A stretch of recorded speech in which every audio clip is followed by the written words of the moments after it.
کوئی آدمی کیسا ہے یہ بات اس کے دوستوں اور رشتہ داروں سے بہتر کوئی نہیں جانتا، اور محبت تو تب شروع ہوتی ہے جب محبت میں سب کچھ ختم ہو جاتا ہے۔ تب ہی پتہ چلتا ہے کون کس سے کتنی محبت کرتا ہے۔ مشکلات سے دوستی رکھیں، آسانیاں غلام بن جائیں گی۔ عورت میں سب سے قیمتی خوبصورت چیز اس کی حیا ہے۔ اگر عورت بے حیا ہو جائے تو بازاروں میں بے مول بکنے لگتی ہیں۔ محبت میں کیے جانے والے تمام دعوے اور وضاحتیں وقتی ہوتی ہیں جنہیں سوچ سوچ کر انسان اپنی باقی زندگی جہنم بنا لیتا ہے۔ میں نے محبت میں عورت سے بڑا ہے بیوقوف نہیں دیکھا۔ اکثر ایسے لوگوں کو اپنا سمجھ بیٹھتی ہیں جو خود اپنے بھی نہیں ہوتے۔ کسی نے مفت میں پالیسی وہ شخص جو میرے لیے بامول تھا۔ جو شخص اپنا راز چھپاتا ہے وہ اپنا اختیار اپنے ہاتھ میں رکھتا ہے۔ وہ مرد شادی کے لیے مناسب نہیں جس کے اندر تین چیزیں پائی جائیں: اول غیر ذمہ دار، دوم کم سن سوم قوم میں برداشت۔ سدا سکھی رہنا چاہتے ہو تو کثرت سے درود پاک پڑھو اور نماز میں سستی سے بچو۔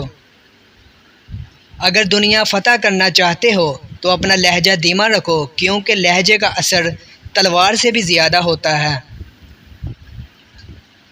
عورت کی محبت اگر حد سے بڑھ جائے تو مرد بے وفا ہو جاتا ہے۔ کسی عورت کے پیچھے جانے کی بجائے کسی شیر کے پیچھے چلے جانا بہتر ہے۔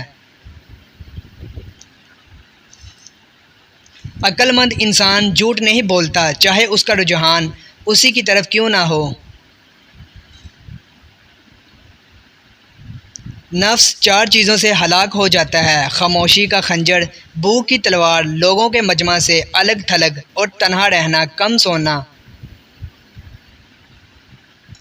عبادت اگر کردار پر مثبت اثر نہیں ڈال رہی ہے تو عبادات پر فخر کرنے کی بجائے اپنی منافقت پر شرمندہ ہونا چاہیے۔ عقل مند انسان کے اندر یہ خاصیت ہوتی ہے کہ جب اس سے کوئی گناہ یا غلطی سرزد ہو جاتی ہے تو وہ پریشان ہوتا ہے، اس کی نیندیں اڑ جاتی ہیں اور وہ غلطی کو سدھارنے میں لگ جاتا ہے۔ سب سے بڑا اور بہتر کام وہ ہے جو علم کو استعمال کرتے ہوئے سر انجام دیا جائے۔ حرام چیزوں اور حرام کاموں سے ہمیشہ بچتے رہو، تمہاری دعائیں قبول ہونا شروع ہو جائیں گی۔ لوگوں پر تین احسان کرو: نفع نہیں دے سکتے تو نقصان نہ کرو، خوش نہیں کر سکتے تو رنجیدہ بھی نہ کرو، تعریف نہیں کر سکتے تو برائی نہ کرو۔ دو پھل ایسے ہیں جس کو عورت کھا لے تو عورت 70 سال تک 18 سال جیسی جوان نظر آئے گی: اول الائچی کا پھل اور خربوزہ۔